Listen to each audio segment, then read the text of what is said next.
তোমরা সবাই রেডি? প্রশ্ন করবো? আচ্ছা, কেউ কোনো কথা বলবে না।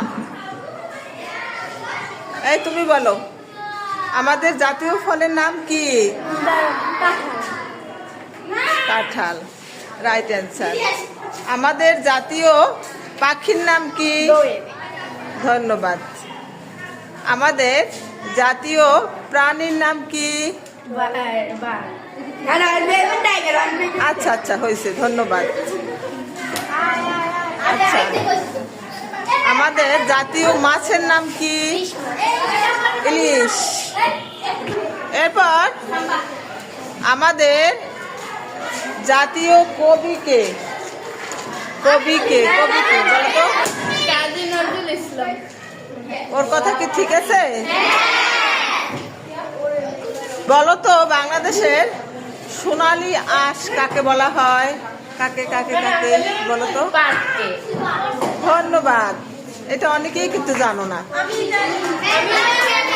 পাঠ রচনায় আছে না? বলো তো। কে বলবা?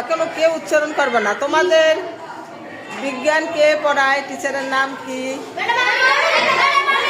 আচ্ছা আচ্ছা আচ্ছা, দেখি ও বলো বলো। শিউলি চাকলাদার। আমি ভাবছি চাকলাদার বলবে না, এই জন্য জিজ্ঞেস করলাম। ঠিক আছে, ধন্যবাদ জানার জন্য। তুমি বলো, সূর্য কোন দিকে ওঠে? বলো, কোন দিকে ওঠে?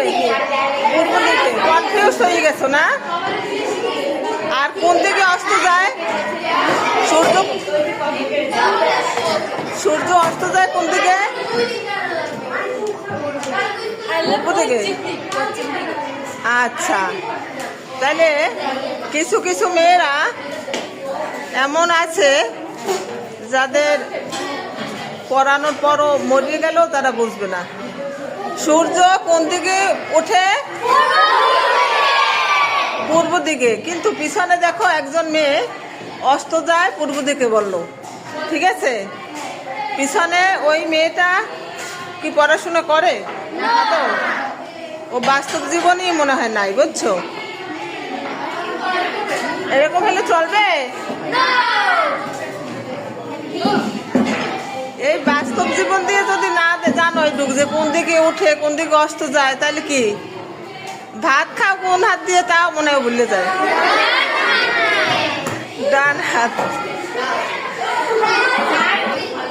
আচ্ছা, পথে কারো সাথে দেখা হলে তোমাদের কি